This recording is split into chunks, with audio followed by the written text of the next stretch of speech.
Nuestro próximo programa.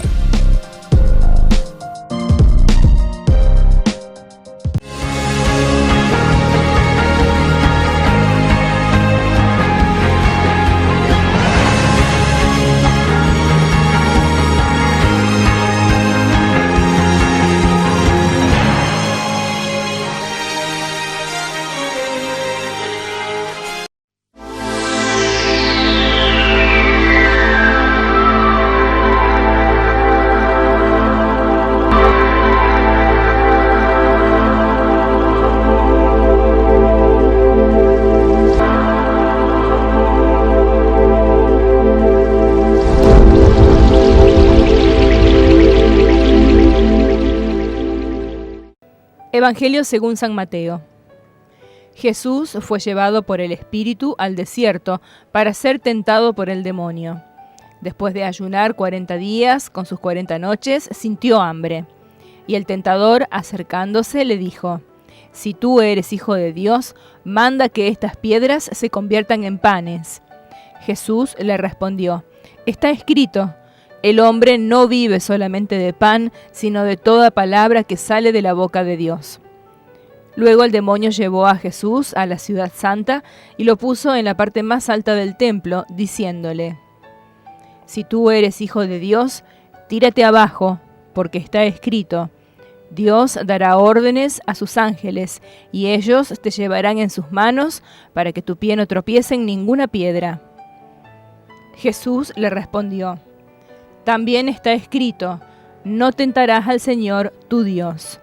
El demonio lo llevó luego a una montaña muy alta, desde allí le hizo ver todos los reinos del mundo con todo su esplendor y le dijo: «Te daré todo esto si te postras para adorarme». Jesús le respondió: «Retírate, Satanás, porque está escrito, adorarás al Señor tu Dios y a Él solo rendirás culto». Entonces el demonio lo dejó y unos ángeles se acercaron para servirlo. Hola amigos y amigas, nos encontramos en este tiempo de Cuaresma, en el primer domingo de la Cuaresma. Hemos empezado la Cuaresma ya el miércoles de ceniza, el miércoles pasado. El tiempo de Cuaresma es un tiempo de conversión, un tiempo especial de arrepentimiento, tiempo en el cual nos preparamos para la gran celebración de la fe cristiana, la celebración central del cristianismo, la Pascua. 40 días, estos 40 días, el número 40, significa también un tiempo de preparación, así como el pueblo de Israel estuvo 40 años en el desierto para prepararse para entrar a la tierra prometida. Así también nosotros en estos 40 días nos vamos preparando para la gran celebración pascual. Y de hecho el Evangelio que acabamos de proclamar nos presenta a Jesús tentado por el diablo en el desierto durante 40 días. El escritor del Evangelio nos presenta a Jesús como el nuevo Moisés, este Moisés que nos va a introducir a la tierra prometida a través de la celebración pascual. Así como Moisés estuvo 40 días con sus 40 noches en ayuno, así también Jesús ayuna durante 40 días y 40 noches. Entonces no es que Jesús haya ayunado, no se trata de un relato, una crónica, sino que es un símbolo que nos conecta necesariamente a Moisés. Entonces Jesús es el nuevo Moisés. De hecho, no es que Jesús haya estado 40 días en el desierto tentado por el diablo. Jesús siempre estuvo tentado durante toda su vida, desde el principio hasta el final, estuvo tentado Jesús, sobre todo en su vida pública, en sus 3 años de vida pública. Se nota cómo esta tentación del diablo se personifica en distintas personas concretas, distintos personajes, sea del ámbito religioso, sean también sus discípulos. Jesús le va a decir a Pedro: «Retírate, ve detrás de mí, Satanás», cuando Pedro le propone que su mesianismo no debía ser el mesianismo del siervo sufriente, sino que esta entrega generosa no debía ser. Jesús le va a decir a Pedro: «La cosa no es así, no es como vos estás pensando. Por eso retírate, ve detrás de mí, Satanás». Este diablo significa aquello que interfiere, aquello que el palo que se mete en la rueda. Esto es lo diabólico. Lo diabólico que está dentro de cada uno de nosotros, esta dimensión diabólica está dentro de cada uno de nosotros. Entonces, lo diabólico nos sugiere siempre torcer los planes de Dios, que se tuerzan los planes de Dios, que no se lleve a cabo el plan de salvación que Dios tiene pensado para con cada uno de nosotros. Decimos que Jesús entonces es tentado durante toda su vida. No es que solamente estuvo tentado 40 días y luego ya fue liberado de todo esto. No, Jesús, como cada uno de nosotros, es tentado, es probado. Podemos utilizar mejor esta expresión, probar. Es probado durante 40 días, es decir, durante toda su vida. Los 40 días también, el año 40, el número 40 puede significar también una generación completa, o sea, todo el tiempo de su vida. Luego también es tentado en tres cosas. Jesús es tentado en la relación con las cosas, en relación con Dios y en relación con las demás personas. Estos tres, el número 3, significa la totalidad del tiempo, pasado, presente y futuro. Siempre Jesús fue tentado. Cada uno de nosotros también experimenta esta tentación diariamente cuando se nos propone como bueno algo que en realidad es malo.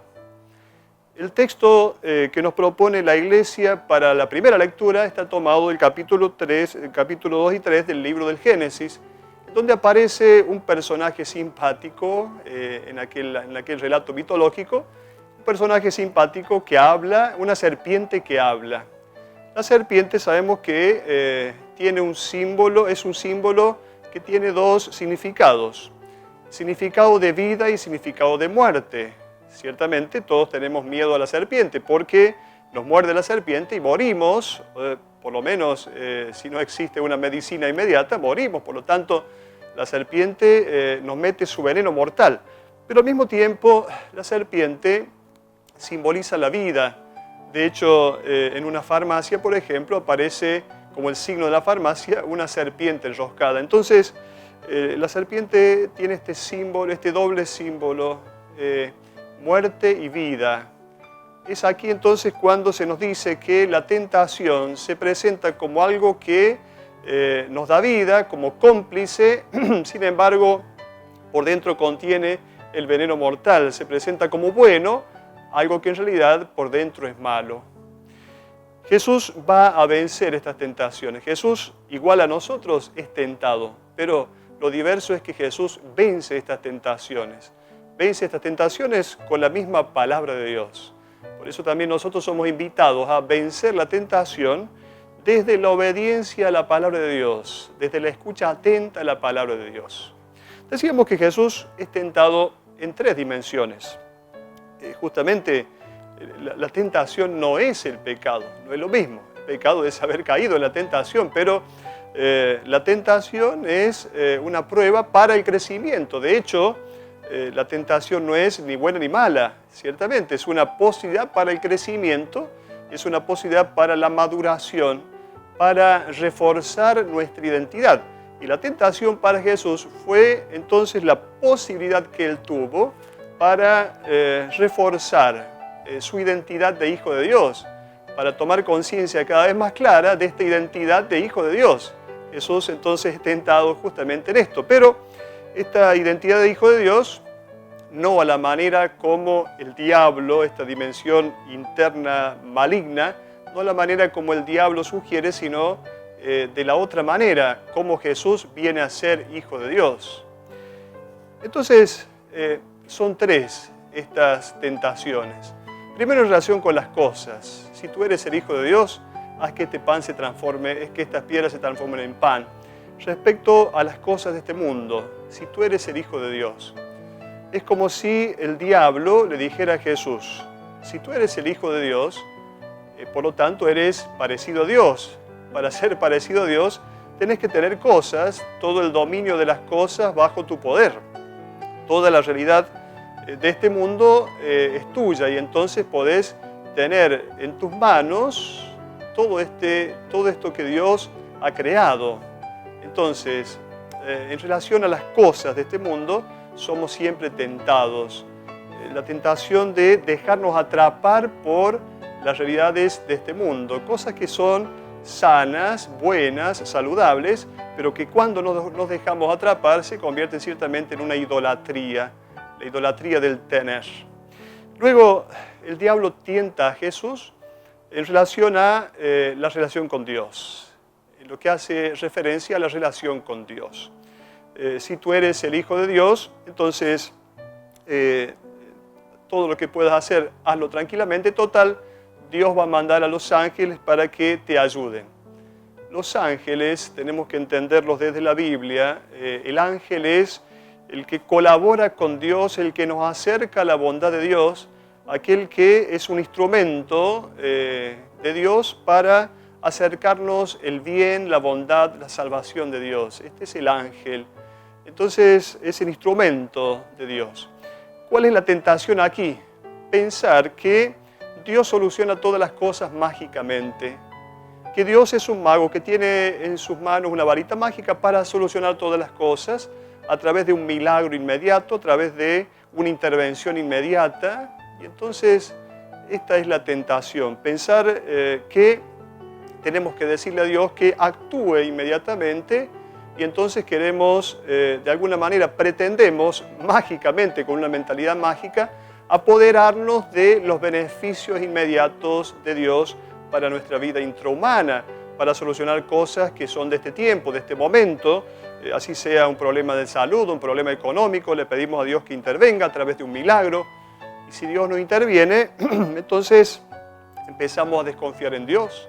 Pero ¿quién es este Dios que al final yo he rezado tanto y no interviene? Por lo tanto, terminaremos creyendo que Dios no existe porque no ha intervenido. Esta es la tentación, desfigurar la relación del hombre con Dios, pretendiendo apoderarnos de los beneficios de Dios de modo inmediato, con una intervención inmediata de Dios. Y finalmente, la tercera tentación en relación a las demás personas, respecto de lo que se llama el dominio, esta necesidad de dominar que todos tenemos adentro, esto que nos lleva a que a veces nosotros nos convirtamos en dominadores de los demás, pero que utilicemos la mentira, el engaño, toda esta dimensión oscura solamente por dominar. El Hijo de Dios ha venido a servir, no a ser servido. Por lo tanto, el dominio sobre los demás, la pretensión de dominio sobre los demás, se opone diametralmente a lo que significa un discípulo de Jesús. Por lo tanto, el dominio también es una tentación, una idolatría, pretender dominar a los demás, pretender sobreponernos sobre los demás permanentemente. Jesús es tentado, también nosotros somos tentados. Jesús salió victorioso. También con su gracia saldremos victoriosos. Hasta la próxima. Fue una producción de Canal 6 Cooperativo Freire.